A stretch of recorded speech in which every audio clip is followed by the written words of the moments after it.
School Board President Kevin Blake, and I'd like to call this meeting to order.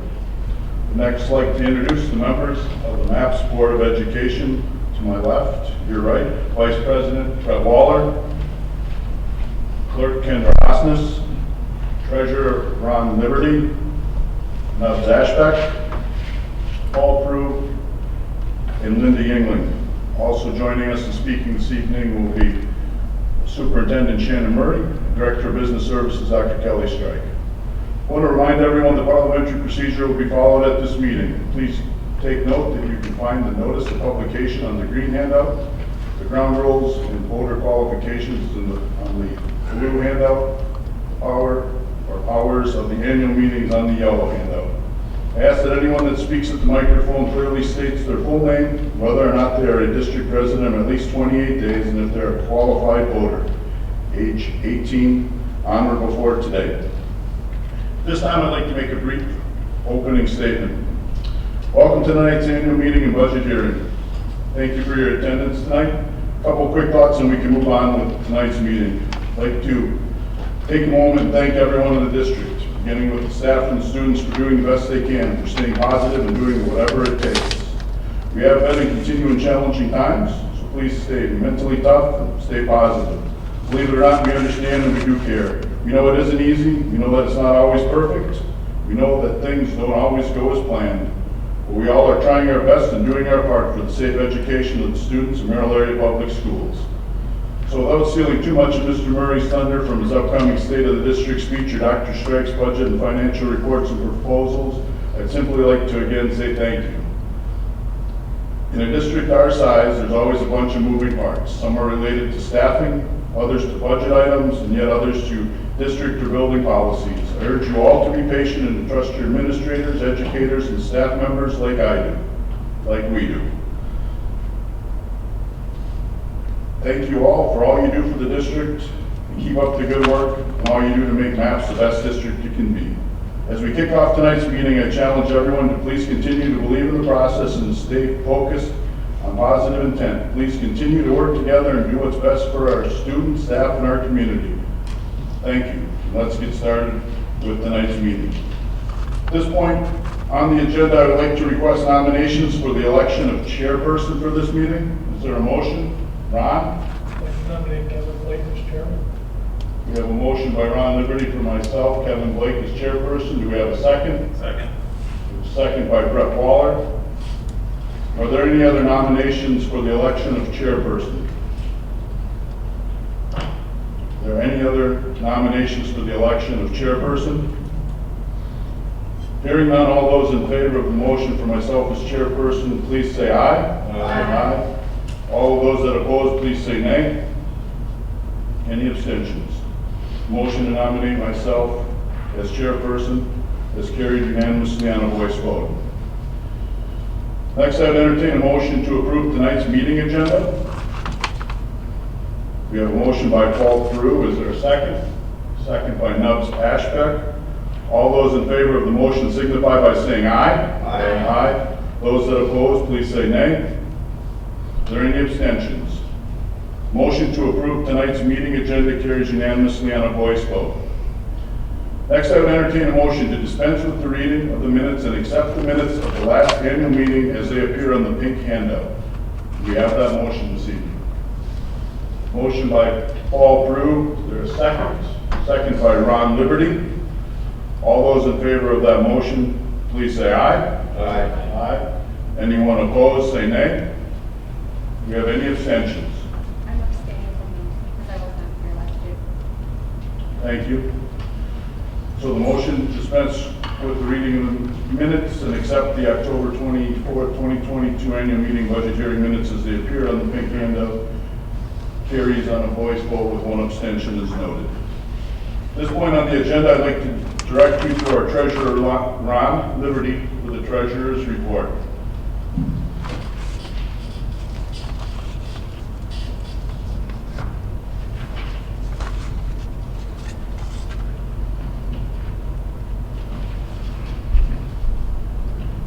Good evening. These are the highlights of the 2022-2023 year end as follows. There was a small increase of just over $14,000 in Fund 10, which is the general fund. This figure represents the difference between revenue and expenditures in the general fund, Fund 10, for the fiscal year. We are nearing the end of our ESSER grants. The remaining ESSER dollars must be spent by September of 2024. There was a transfer of $500,000 from Fund 10 to Fund 26 at the end of the 2022-2023 school year. We did spend some of our food services Fund 50 fund balance this year. We are limited to the amount of money that can be held in fund balance, so reducing the amount is required. We replaced some equipment, including dishwashers, cafeteria tables, and water softeners in our kitchens. We offer a universal free breakfast in the 2023-2024 school year as another strategy to spend our fund balance. Middle school activities and the pool are funded through our community fund, Fund 80. We now have a negative fund balance in Fund 80 of $31,298.02. Although districts are allowed to have a negative fund balance in Fund 80, it is not recommended. We have increased our Fund 80 levy this year to adjust for increased costs and will continue to monitor expenses and pool hours.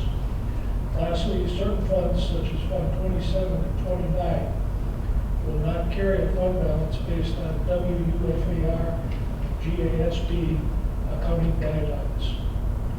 We appreciate everyone taking the time to attend the annual meeting and or review the information in the annual meeting book. Thank you.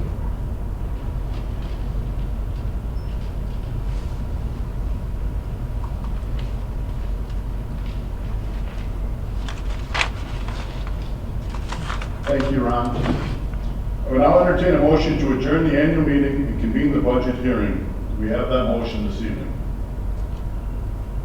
Motion by Ron Liberty. Do we have a second? Second by Nubbs Ashbeck. All those in favor of the motion signify by saying aye. Aye. Aye. Anyone opposed, say nay. Do we have any abstentions? Motion to adjourn the annual meeting and convene the budget hearing carries unanimously on a voice vote. The electors have the right to be heard on the proposed budget. The electors do not approve the budget.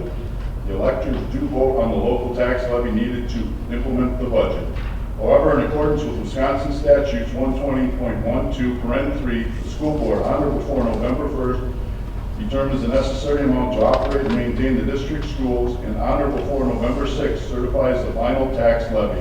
At this time, we'll hear from Dr. Kelly Strike, who will outline the 2023-2024 budget, resulting levy found in the financial pages of the 2023-2024 budget book. No further ado, Dr. Kelly Strike.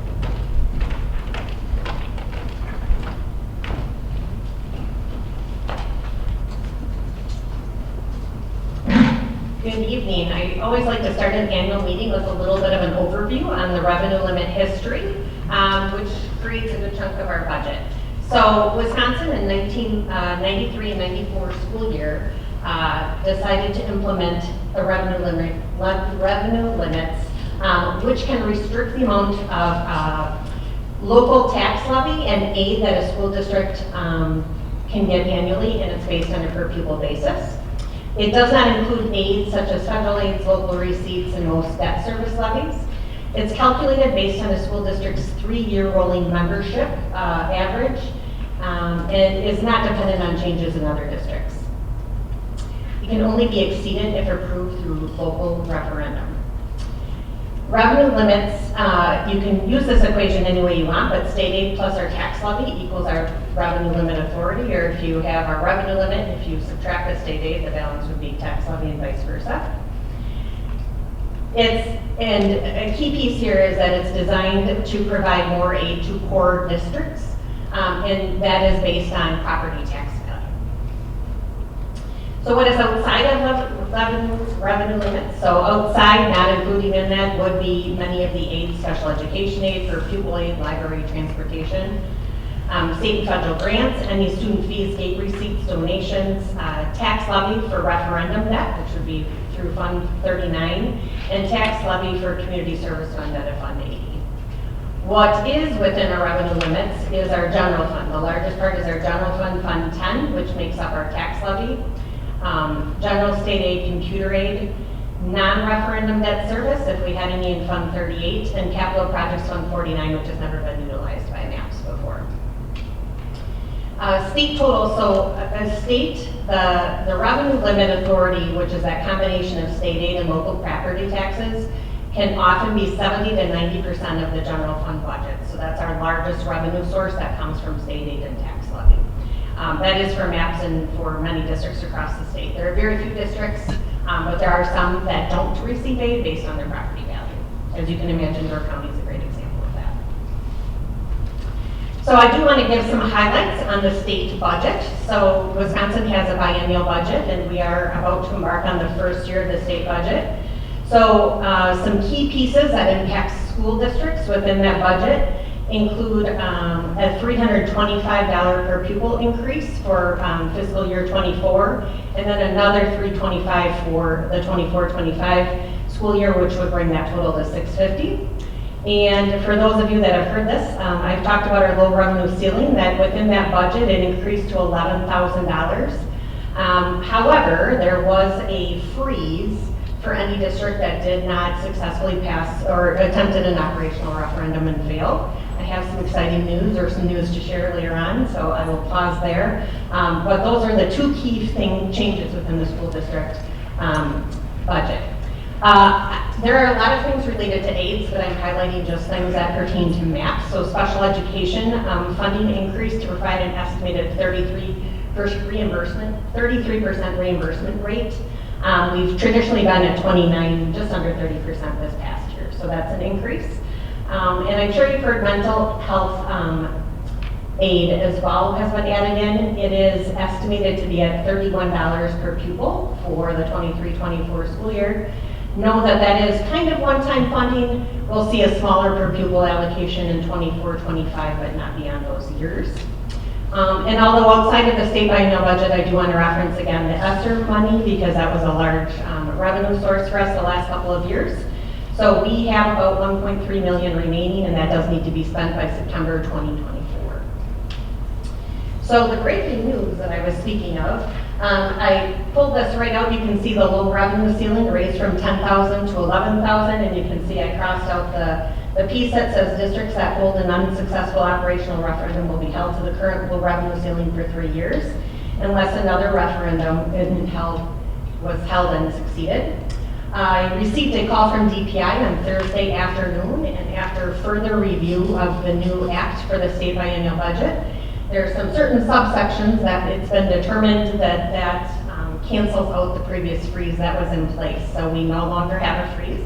Mr. Murray and myself were a little surprised, and we wondered, is this true? So we took some time on Friday to research, and it is in fact the case that there is been an adjustment. So that freeze has been lifted for MAPS, which does change a lot of our budget situation. And so I will openly and honestly tell you that anything you see in the budget booklet is going to be updated quite a bit when the budget is actually approved in October. But I've done my best tonight to give you some highlights of what that means for MAPS. So what does that mean for MAPS? So there's an increased revenue as much as $1.4 million in 23-24 is what we can anticipate. That doesn't change our aid amount a lot. And for some that might have done the math, why is it more? Keep in mind that because we received a lot of declining enrollment exemption and the hold harmless, that with the additional revenue, some of those went down. But in the end, this is how it came out to be as much as $1.4 million. We have a lot to decide between now and October, and Mr. Murray and I had some initial conversations, but we'll continue to consult with admin team and school board. But initially, some thoughts were to replenish those budgets that had a lot of reductions in them to balance our budget the last 2 years, particularly maintenance and CNI.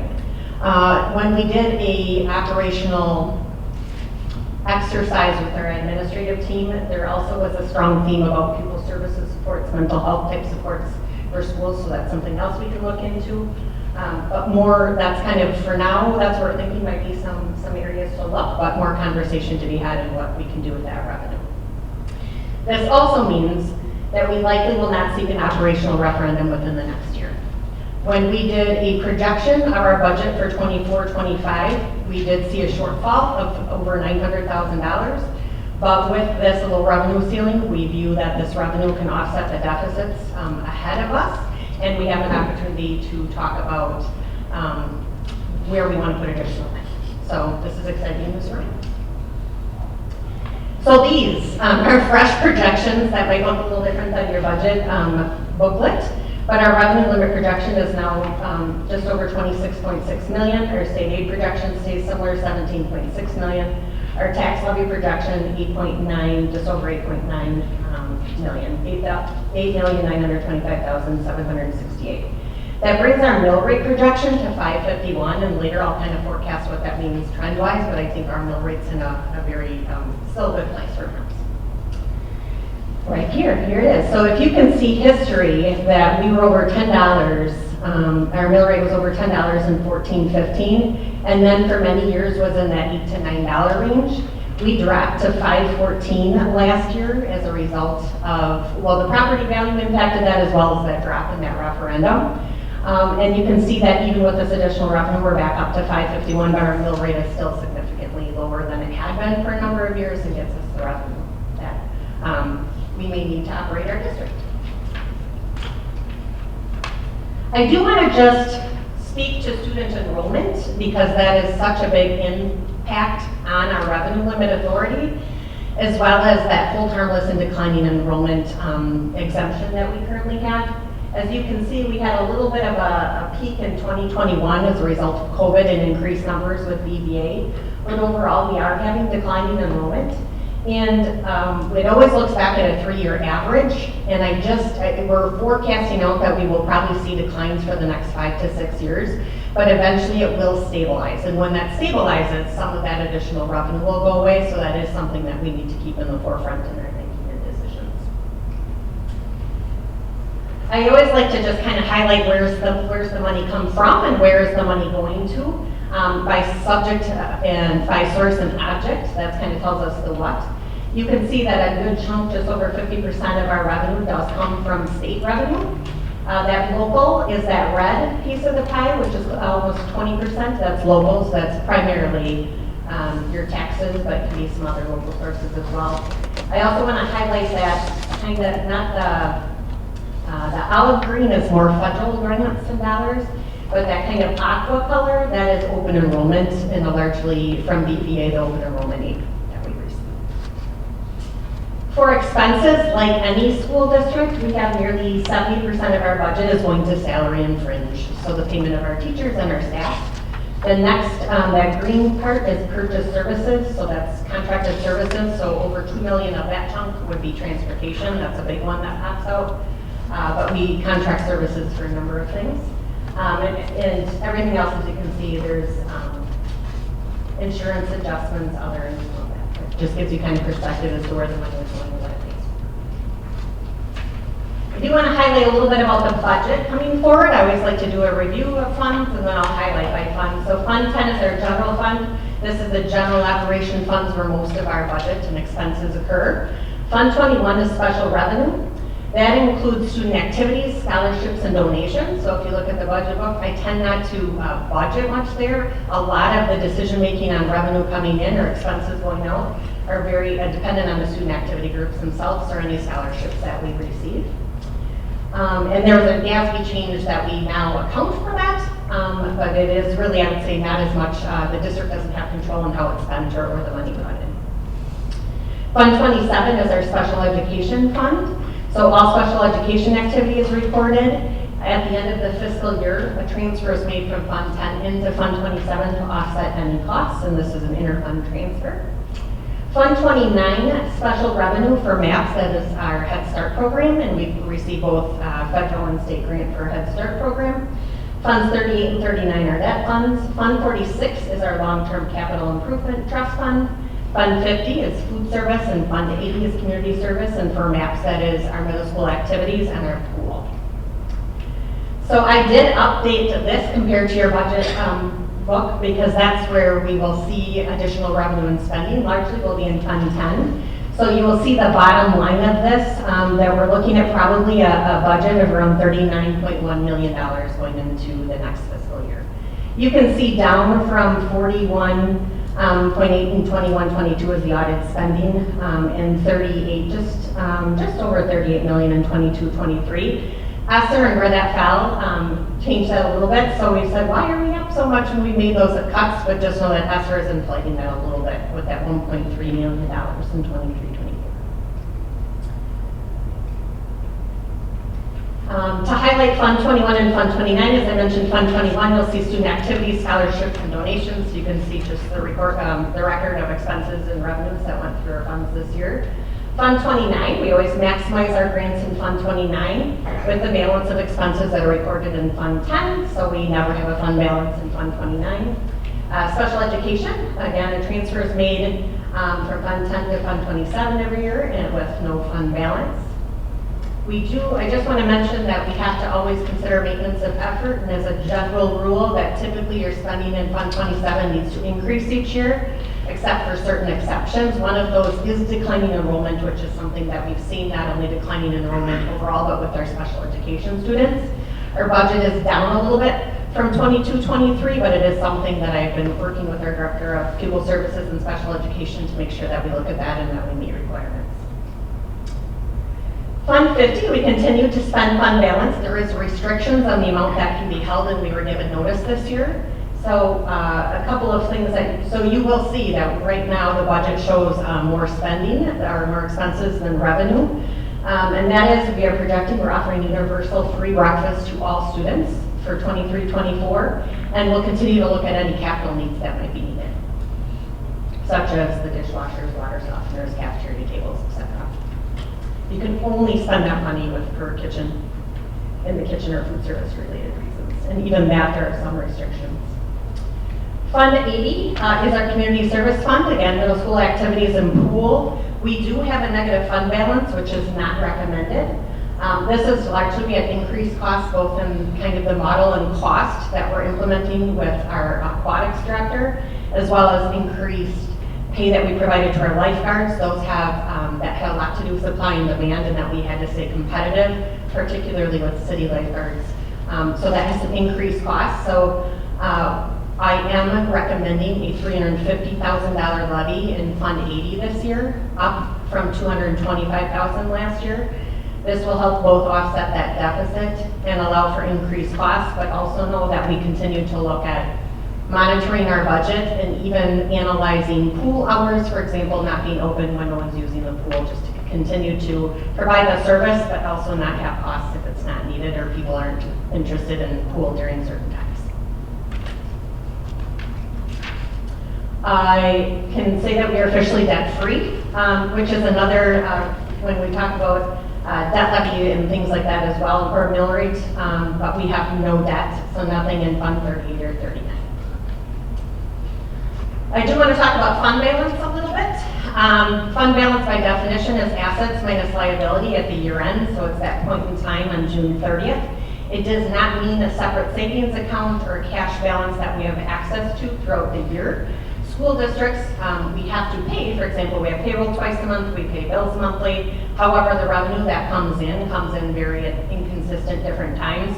So we have times that we would not have enough cash to cover our costs without short-term borrowing. So an increased fund balance can help reduce that amount of money that we would need to borrow. I want to mention district auditors recommend a fund balance of 20 to 25%, and DPI recommends an amount sufficient that short-term borrowing for cash flow could be avoided. Please know that MAPS is not the only district that does have to short-term borrow. There are many districts, and we are part of a consortium, actually, when we do our borrowing, and there's an advantage in us working together and borrowing together in terms of keeping costs down. So our fund balance, at the end of last year, we put in over, the end of 21-22, we put in over $2 million. This year, it was $14,000. But we are up to just over that 20% mark for Fund 10. And I can share, you can see the direct correlation of that. Back in 2021, for example, we borrowed $6,675,000. Going into the 23-24, we've been able to bring that down to $4.5 million. So So we are reducing the amount of money we are borrowing, therefore saving costs, there are interest costs in borrowing. So adding to that fund balance is lowering those costs as well. And I have on the graph on the bottom, you may not see all the numbers, but if you look on the far right column, you'll see that is, it's by month, and you'll see when it's red, that means we wouldn't have enough cash to cover the costs, the anticipated costs of that month. So there are several months of the year without borrowing that we would be short. So that kind of gives that visual of the need for your short-term borrowing. Looking ahead, I do feel that it's my duty to share that I am excited about the revenue limit, or the change in the freeze, the additional revenue that can bring to MAPS.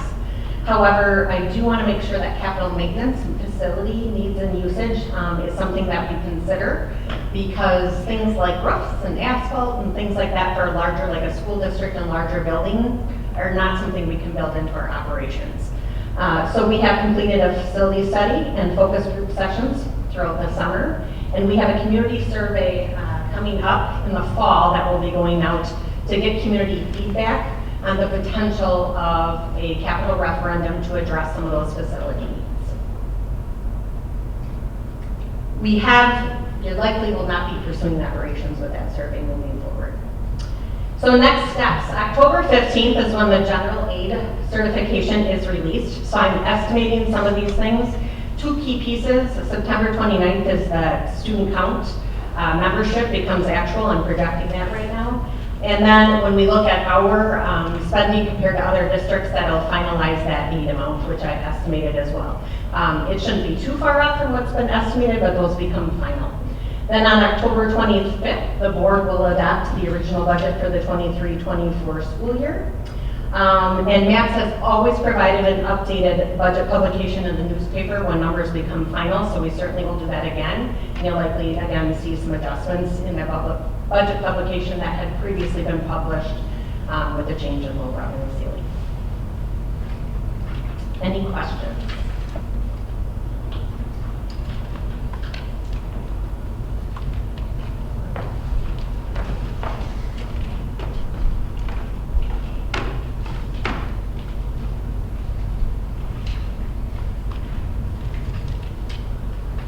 Thank you, Dr. Strike.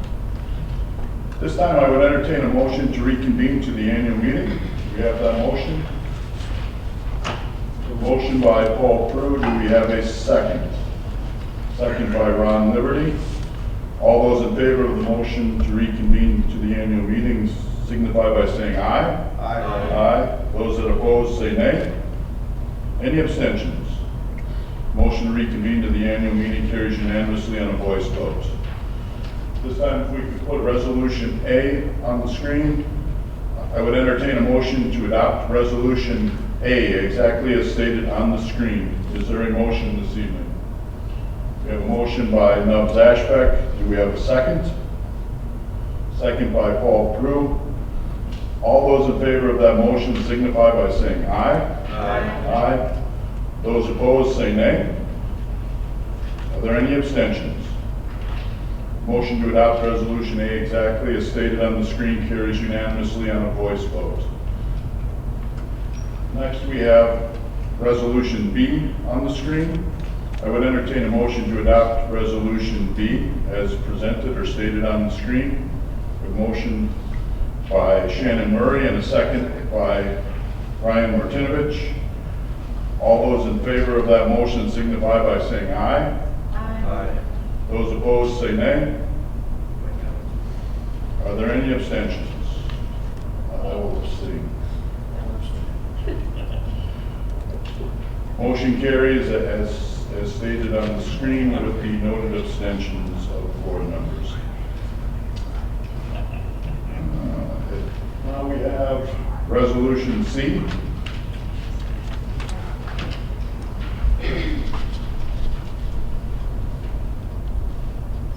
John, advance the slide. There's no overhead. John, can we have an assist on Resolution C on the screen, please? Try it again. There we go, thank you. Now that we have Resolution C in front of us, I'd entertain a motion to adopt Resolution C exactly as stated on the screen. So moved by Nubbs Ashbeck, the second by Ron Liberty.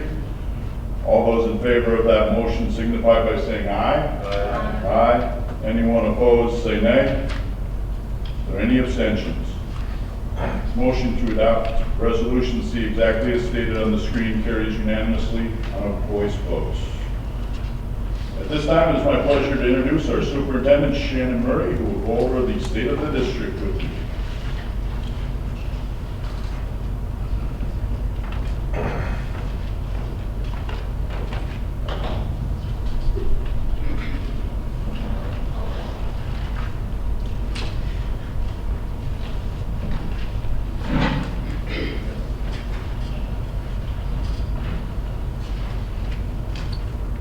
Good evening, everyone. I'm Shannon Murray. I'm Superintendent of Schools here with the 23-24 State of the District address. The 22-23 school year presented some very unique challenges in Merrill schools, particularly in terms of finance. The combination of declining enrollment and sunsetting ESSER funds, combined with 2 failed operations referendums, had Merrill facing a $3 million budget deficit coming into the 23-24 school year. Through a very methodical process and strong board support, we were able to make some adjustments necessary to address that shortfall as we prepared for the 23-24 school year. Those reductions were felt in every department, in every building, in every employment class throughout the district. And so we ended the year in a pretty tough place at the end of 23-24. 22-23. So despite the challenge that we faced and the tough decisions that took place last year, the 23-24 school year has started in a very positive manner, and there's a sense of optimism in our district. This year has brought a number of new leaders into our roles, into new roles in the district, which I see as a real opportunity. Amber Haluska has been named as our new Director of Pupil Services and Special Education. Amanda Patterson, who's here this evening, is our new C&I Director. Cassie Schultz takes over as the Principal at PRMS. Megan Kautzer, who's here this evening, takes over as the Principal at Washington. And Allie Libby, who's also here as the new Assistant Principal at the high school. Those are great new hires for us, great people in new positions, and we're very excited for that opportunity. The facility planning process continues, as Dr. Strike pointed out. So we had several focus groups that were held over the summer that engaged the community and provided us with really good ideas and really good input from the community. This October, a survey will be sent out to all residents in the district, seeking further input and getting new ideas from the community, from the larger community. The goal through this process is started out as a Chairperson project, but now the goal is to make the best use of all of our best buildings through that facility study. As Dr. Strike pointed out, our financial landscape has evolved a lot since the state budget came out, and in fact continued to right up to last week. At this time, it appears, as she pointed out, that the 24-25 budget projections are looking very favorable for Merrill, and that our need to go to the community for another operations referendum has been greatly reduced, if not even eliminated, which is something that has not happened here in quite some time. Like many industries, public education continues to face very stiff staffing challenges, particularly in specialized areas such as special education, pupil services, and some elective areas. This year, Dr. Strike and I, with the help of our administrative team, will begin to tackle this issue from both the supply side and the demand side to ensure that our students have access to a high-quality staff moving forward. Of course, student achievement continues to be our top priority. New people in key leadership roles, combined with better curriculum, resources, and an outstanding staff, have set the stage for helping all of our students reach their full potential. Beginning with literacy, the entire district is pulling together in a united front to ensure that all of our students are achieving. Bridges Virtual Academy continues to be a source of pride for our district through their strong leadership and outstanding staff and innovative practices. And BVA continues to be the model of virtual schooling in Wisconsin. In fact, BVA remains the top virtual high school for the 3rd year in a row. I should mention, this is kind of exciting, that John Hagemeister, the principal at BVA, has been invited to sit on a panel at Harvard University this fall, talking about outstanding models in virtual learning.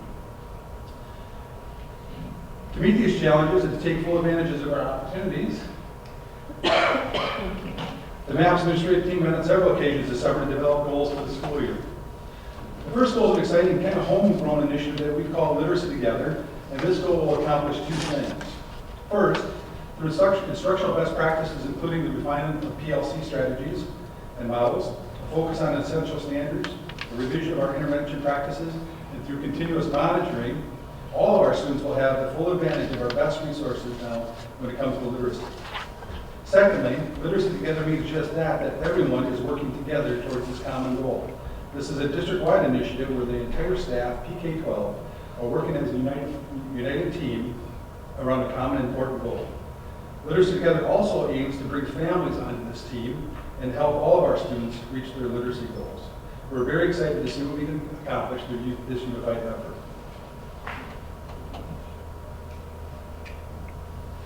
Student mental health and wellness continues to be at the forefront of our work to help ensure that our students are in a place where they are ready to learn. Through the work of the MAPS Mental Health Academy over the last year and a half, each of the students will have access to numerous resources around mental health, including the Raise Your Voice Club, 7 Mindsets, and a wide variety of other supports for our students.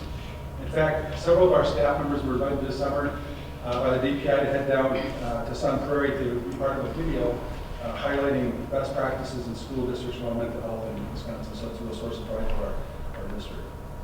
As I mentioned earlier, the goal of ours is to make best use of our best facilities, and that ongoing facility study will help us make those determinations throughout the year, and I'm excited to see what information comes out of that community survey that's going on. And lastly, we want to continue to be good stewards of the resources that were provided. We'll continue to seek out efficiencies in operations and to make adjustments to our budgets and our operations to ensure that spending is aligned with our mission of empowering students to be lifelong learners, responsible citizens, and new and productive community members. It's going to be a great year at MAPS, and I'm looking very forward to it. You know, for what we had to endure last year, cutting $3 million in 30 positions and programs and budgets throughout the district, we can go on and on. There should be a real cloud hanging over this district, and there's not at this time. The administrative team that I've been able to assemble over the past 2 years is relatively new to their roles. They're smart, they're hardworking, they're energized, and they're ready to accomplish great things. We have a very strong teaching staff that cares about our students and wants them to be successful. We have a stable school board that works hard, stays informed, and always keeps students interested in working with all their decisions. We have a supportive community and families who want our young people to be successful, and for the first time in a long, long time, we have funding that's not tied or dependent on the outcome of the referendum, that affords us the opportunity to live within our means while still accomplishing our goals. You put all those things together, and we're poised here at Merrill for some pretty exciting things this year. And there's a sense of optimism here in Merrill, a new vibe that you can feel it everywhere in this district, in every corner, and in every position. This is a great time to be part of the Merrill Area Public Schools, and I'm proud to serve as your superintendent. Thank you.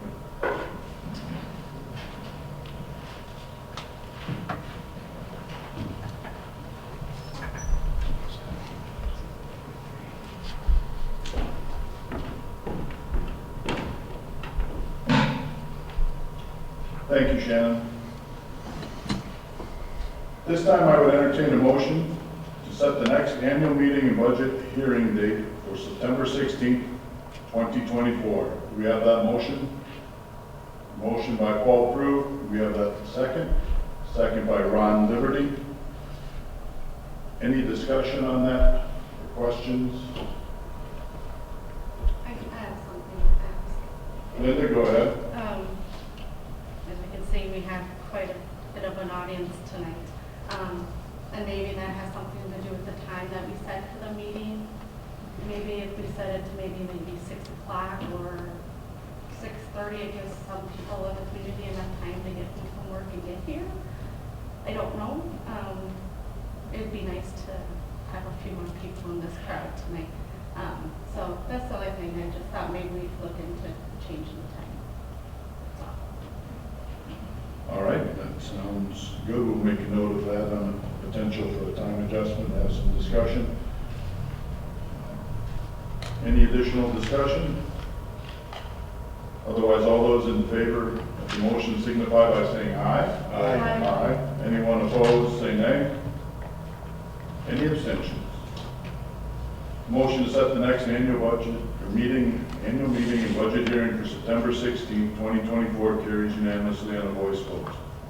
This time I'd entertain any other matters provided by law relating to the management of school district affairs. If you have any of those matters that you would like to discuss, please step forward to the microphone and state your name. Make your comments. and verify that you're a resident of the school district. Hearing none, at this time finally I would entertain a motion to adjourn. Motion by Nubs, do I have a second? I'll second. Second by Linda. All those in favor signify by saying aye. Aye. Aye. Anyone opposed, say nay. Motion to adjourn carries unanimously. Thank you for your attendance tonight. This meeting is officially adjourned.